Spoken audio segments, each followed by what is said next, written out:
Salut à toi. Bienvenue dans cette série où l'on va parler de la ressource la plus limitée et la plus précieuse que tu possèdes, ton énergie personnelle.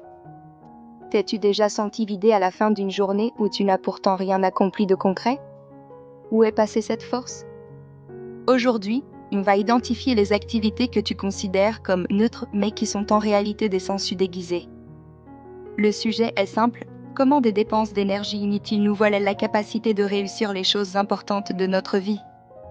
Imagine que ton énergie soit un budget quotidien, un peu comme un forfait data. Chaque action, chaque émotion, chaque pensée y puise. Une tâche complexe au travail? Un gros débit. Une bonne nuit de sommeil? Un chargement. Mais qu'est-ce qui te coûte le plus cher en réalité? La science le montre, les conflits sociaux, même à distance, sont parmi les plus énergivores. Un commérage de 10 minutes au bureau, lire un clash sur Twitter, ruminer la critique d'un proche. Ces activités ne produisent rien, mais elles activent ton système nerveux en mode alerte. Sais-tu que ton cerveau, pour se protéger, privilégie les émotions fortes, souvent négatives? Combien d'énergie dépenses-tu à lire des drames en ligne qui ne te concernent même pas?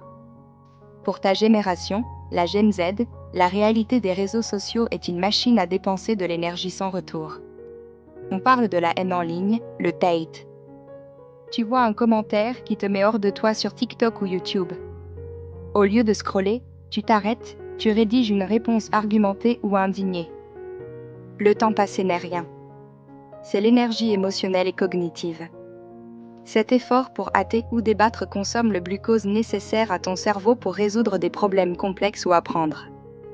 Quand tu arrives à la fin de la journée, tu es vidé, non pas par ton travail, mais par la bataille inutile menée contre des inconnus.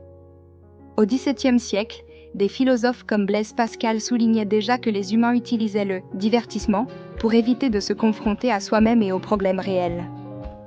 Nos réseaux sociaux ne sont-ils pas l'ultime forme de ce divertissement toxique qui nous éloigne de l'essentiel? Quand ton budget est dans le rouge, tout s'écroule. Un bon boulot demande un cerveau alerte.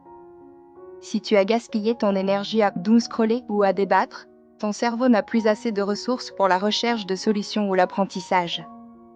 La procrastination n'est souvent qu'un signal d'alarme, ton énergie est épuisée avant même de commencer. C'est le plus insidieux. Si l'énergie est accaparée par le stress des conflits futiles, ton corps est en état d'urgence chronique. Qu'est-ce qui en pâtit? Ton sommeil, ta digestion et surtout ton système immunitaire. Tu es plus facilement malade, plus irritable. Si tu devais réaffecter les 30 minutes d'énergie que tu as gaspillées en ligne hier, où les mettrais-tu pour améliorer ta santé ou ton travail? Ton énergie est ta monnaie la plus précieuse. Ne la laisse pas s'envoler dans des causes qui ne te construisent pas.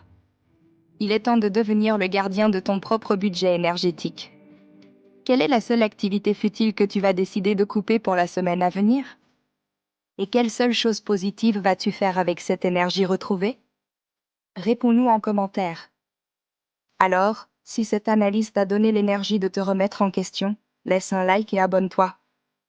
Un like, un abonnement, c'est un petit geste du pouce qui nous encourage à mener plus de luttes positives comme celle-ci, que nous déciderons ensemble pour la société.